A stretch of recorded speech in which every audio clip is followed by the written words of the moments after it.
લોકસભાની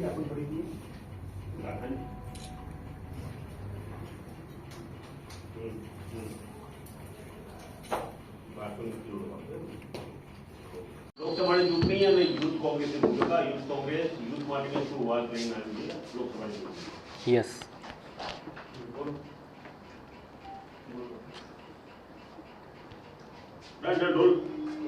ઓકે. નમસ્કાર. આજની પ્રેસ વાર્તામાં આપ સૌનું હું હાર્દિક સ્વાગત કરું છું અને આપ સૌને પહેલો તો હું ખૂબ ખૂબ અભિનંદન આપું છું કે ભારત જોડો ન્યાય યાત્રામાં પણ તમે ખૂબ સારી મહેનત કરી અને રાહુલ ગાંધીની યાત્રાને કવરેજ આપવા બદલ આપ સૌને મીડિયાના મિત્રોને પણ ખૂબ ખૂબ અભિનંદન આપું છું. ભારત દેશની અંદર લોકસભાના ઇલેક્શનોના જ્યારે બી પડઘમ વાગી રહ્યા છે ત્યારે આ લોકસભાના ઇલેક્શનને લઈને અમારા દેશના નેતા, કોંગ્રેસ પાર્ટીના નેતા રાહુલ ગાંધીજીએ કે જ્યારે બી કોંગ્રેસ સરકાર કેન્દ્રમાં બનશે ત્યારે યુવાનો માટેને લઈને કોંગ્રેસ પાર્ટી શું કરશે તેને લઈને આજે હું તમને માહિતી આપવા માટે જઈ રહ્યો છું. કોંગ્રેસ પાર્ટી જ્યારે બી 2024ની લોકસભાની ચૂંટણીમાં સરકાર બનાવશે ત્યારે કોંગ્રેસ પાર્ટી સંપૂર્ણ રીતે ખાતરી આપે છે કે કોંગ્રેસ પાર્ટી કેન્દ્ર સરકારમાં 30 લાખ નોકરીઓની ખાતરી આપે છે. અમે એક કેલેન્ડર પણ એમાં જારી કરીશું અને તે મુજબ સમયબદ્ધ રીતે નોકરીની ભરતી પણ કરવામાં આવશે. નોકરીની અંદર જ્યારે બી આપણે ઘણી વખત ડિપ્લોમા જેવા ધારકો હોય છે કે કોલેજના સ્નાતક થયેલા વિદ્યાર્થીઓ હોય છે, એઓને લઈને જે ખાનગી ક્ષેત્રે કંપનીઓમાં 1 વર્ષની અંદર જે તાલીમની બાંયધરી આપશે અને એમાં દર મહિને 8,500 વેતન પણ આપશે. આપણે ઘણી વખત અવારનવાર જ્યારે બી સ્પર્ધાત્મક પરીક્ષાની વિદ્યાર્થીઓ તૈયારી કરતા હોય છે ત્યારે ગુજરાત જેવા રાજ્યમાં તો ખૂબ જ તમને ખબર હશે કે 20 કરતાં પણ વધારે પેપર લીકના મામલાઓ સામે આવ્યા છે. ત્યારે કોંગ્રેસ પાર્ટી કેન્દ્રની અંદર સરકાર બનાવશે ત્યારે જે પેપર લીક જે થાય છે એને લઈને સખત કાયદો બનાવશે અને કોંગ્રેસ જાહેર પરીક્ષામાં કોઈ પણ પ્રકારની જે મિલીભગત અથવા કાવતરું અટકાવવા માટે અને પ્રમાણિકતા અને નિષ્પક્ષ ઉચ્ચતમ ધોરણને સુનિશ્ચિત કરવા માટે નવા કાયદાની ખાતરી આપે છે. અમે એ નવા કાયદાને લાવીને પેપર લીકને સંપૂર્ણ રોકીશું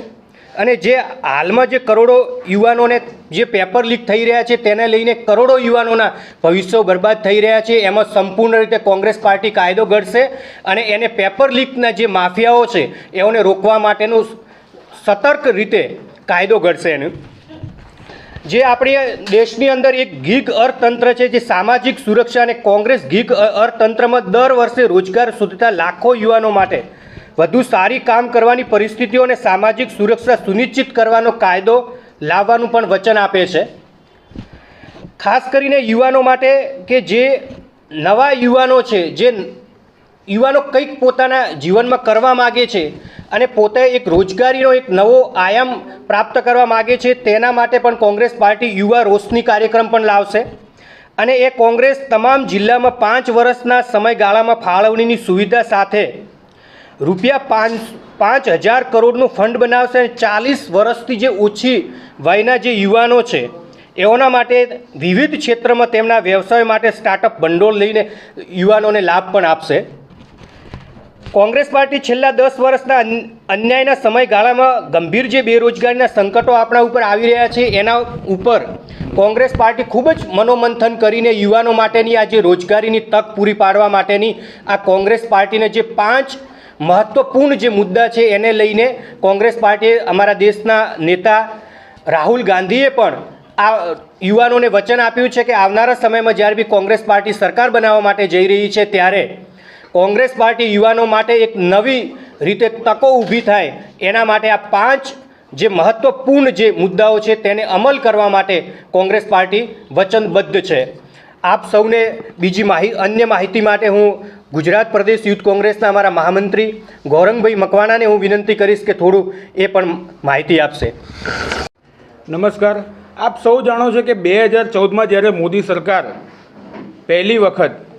આવવાની હતી ત્યારે તેમણે 2 કરોડ રોજગારીની વાત કરી હતી, પરંતુ આપ સૌ જાણો છો કે દર વર્ષે 10 લાખથી વધારે નોકરી તો આ સરકારની અંદર છીનવાઈ રહી છે. ગુજરાતની અંદર પણ જે ટેટ-ટાટના ઉમેદવારો હોય કે કોઈ જીપીએસસીના ઉમેદવારો હોય, ફોરેસ્ટ ખાતાના અધિકારીઓ હોય કે તેના ઉમેદવારો હોય, તે લોકોને જ્યારે નોકરી આપવાની વાત આવે છે ત્યારે પરીક્ષા પાસ કર્યા પછી પણ ભરતી કેલેન્ડર છે તેને યોગ્ય રીતે ફોલો નથી કરવામાં આવતું, જેના લીધે તેમની વય મર્યાદા વધી જતી હોય છે. જ્યારે પણ કોંગ્રેસની સરકાર આવશે ત્યારે નિયમિત રીતે ભરતી કેલેન્ડરનો ફોલો કરવામાં આવશે, તેને અનુસરવામાં આવશે અને ભારતીય જનતા પાર્ટીની સરકારે જે પણ ભરતીમાં કૌભાંડો કર્યા છે તેને ઉજાગર કરવામાં આવશે. અને જે પણ લોકો મળે પેપર કાંડની વાત હોય, પેપર લીકની વાત હોય કે ડાયરેક્ટ ભરતી કરી અને તેમના મળતિયાઓને સેટ કરવાની વાત હોય, ત્યારે આ તમામ મુદ્દાઓને ઉજાગર કરવા માટે ભારતીય યુવા કોંગ્રેસ, ભારતીય યુથ કોંગ્રેસ અને તેમજ NSUI એ તમામ ભેગા મળીને અને આ સરકારની ગેરરીતિઓ બહાર પાડવા માટે કોંગ્રેસ સાથે હંમેશા રહેશે.